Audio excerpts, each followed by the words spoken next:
So in this video, we're going to cover 5 things that you can be doing to elevate your mood and begin to feel good again. I think the reality is it happens to the best of us.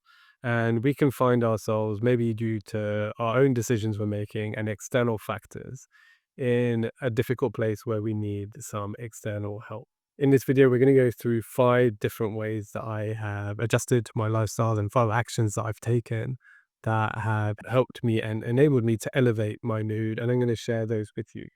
The great thing is that the first 2 of these 5 things really are low effort that anyone can do. And then numbers 3 to 5 are just making small adjustments to your own routine. So I'm going to give you the things to look out for, but they're going to look a little bit different depending on whatever your routine is personally. So if you jump straight into this, number 1, I found it extremely useful listening to some affirmations. And I think the first shout out and thank you has to go to Lavender and the people that I'm going to point you in the direction for in terms of help externally that you can get from other videos. So thank you to Lavender who made this amazing affirmations video that I Hello, find my love. really useful. Welcome to Guided Affirmations by Lavender. I will be guiding you through powerful, positive morning The other thing I affirmations. want to note here is maybe you need to be a little bit more open to doing something a little bit different. I know some people think listening to affirmations and other things are a little bit woo woo, and I'm not saying that alone is the answer, but I'm saying it does help to elevate your mood. There is a theory I like to kind of talk about here, which is the fact that your external voices can become your internal voices. And during periods where we find ourselves in high stress, maybe in toxic environments where people are saying and treating us in ways that we don't want to be treated, that are causing us low mood and high levels of stress, we have some internal narrative that just needs changing. Maybe we're overthinking. Maybe the things we're saying to ourselves or the things that we're worrying about are quite overwhelming. And for me, I found this is where the affirmations I've listened to have been unbelievably useful. So once again, I'm going to show you where to find these. I'm going to pop a link in the notes to this video. But again, thank you to Lavender because I have found this exceptionally useful. So I suggest you start listening to this. For me, I listen to it first thing in the morning because that's when I want to influence my mood and the narrative I'm going to start the day with. It's a very short 10-minute video, so anyone can do that. And if you forget, you can always put it on when you're washing the dishes or anything else. Just find a good pair of headphones and there you go. The second item on this list is just winding down at night. When we're in a state of having a lower mood, it can be due to high stress. So one of the things that I'm doing is trying to lower my stress level. And for that, I'm listening to a little bit of a meditation at night. It's only 5 minutes long. Take 5. Just take 5. The one thing I want to mention here is I think you need to be careful that some people, especially when they're having lots of thoughts, closing their eyes and being alone with their thoughts, doesn't feel all that good. So I'm going to link the one that I'm using in the show notes. But like I said, give it a go. And if it doesn't feel good, you can always just stop. But try it, see what it feels like. And like I said, if it feels good, continue. If it doesn't, stop. One thing I want to add to this video is this is, of course, me just sharing my own personal experiences. This is not mental health advice. And if you need that kind of support, then please do seek it out for yourself separately to this video. The other thing I want to emphasize is you probably already know you need to be fairly consistent with some of these actions. So if you're going to start this process, then add to it slowly and just keep the ones you add going rather than trying to do too many different things. I would start with 1 and 2. Like I said, it's only going to take 20 minutes out of your day at 2 separate times, at 10 minutes here and there. And look, it's going to give you an enormous payback throughout your day. So I suggest you double down and think about it. And if it works for you, make sure you do it too. So final point on meditation, for me, I get it into my routine just before going to sleep. I have a listen to it either when I'm lying down after I've done a stretch or actually in bed to send me off to bed. I find the frequencies in the video really helpful. I'm going to link it for you down in the notes.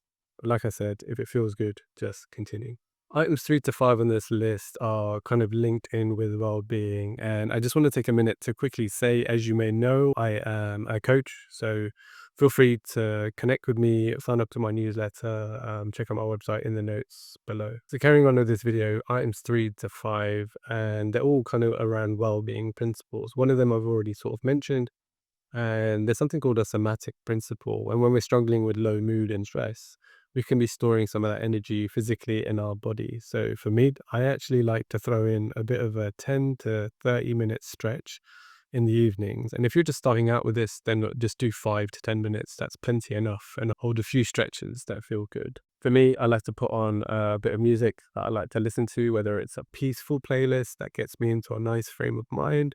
Or if I'm feeling a little bit heavier, I might put on music that is a little bit more intense, that lets me embrace some of those feelings while I'm stretching to let those moods and maybe those sinking feelings go a little bit.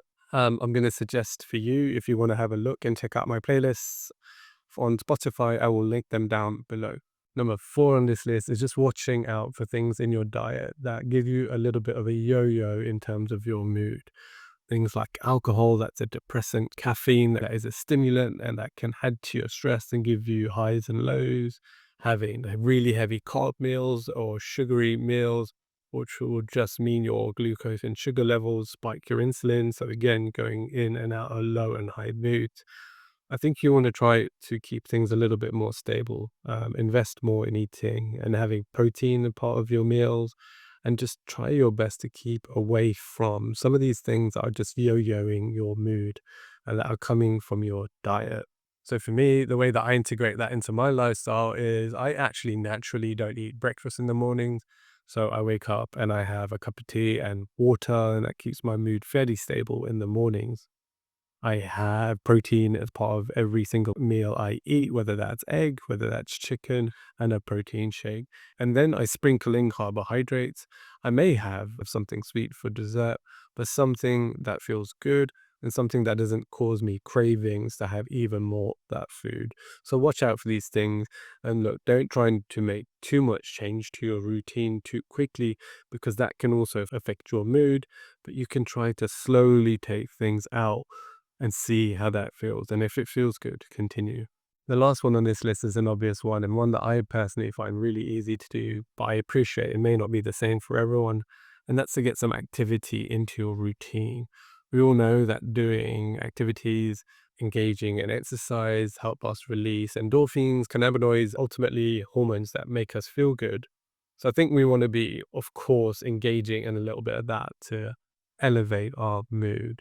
There's this term I really like, which is that action leads feeling. So when you have a tendency of feeling low or feeling a little bit down or not motivated, we end up trying to wait for that motivation before taking that action. When really we just need to actually force ourselves through taking a little bit of action. Then you'll find the motivation and mood comes along with that. The key, I think, to this element is not doing too much too quickly. So it's not a case of trying to get down to the gym and trying to do a really intense workout and wipe yourself out. It's a case of engaging in exercise that's going to elevate your heart rate and that feels good, that you can repeat perhaps daily or every other day, but can continue to engage with it in a positive way, physically and mentally. It's not something you dread, it's something you look forward to. That's a positive reinforcement loop with exercise. You're going to start building that's just going to give you payback for the much longer term. So look, those are the 5 things I've done to deal with a little bit of a cycle that comes about every few years for me. Maybe when I take on a little bit too much work or external factors that we can, sometimes never control, that impact our lives and our livelihoods. These are the things I find myself falling back on that have helped me regain and elevate my mood. I would love it if you find it's going to work for you. You test out and invest in items 1 and 2. They're really easy to do. And I have to say, they've given me enormous payback personally for me. So, look, signing off for me from this video, I want to show a lot of gratitude for the channels Lavender and the Mindful Peace YouTube channels. The fact that they've recorded stuff that I find unbelievably useful and that has had impact on my own life, and perhaps it will for you too. As they say, find solutions to a temporary problem and get back to yourself. And I hope you start feeling good soon. Take care, and I'll see you in other videos, I hope.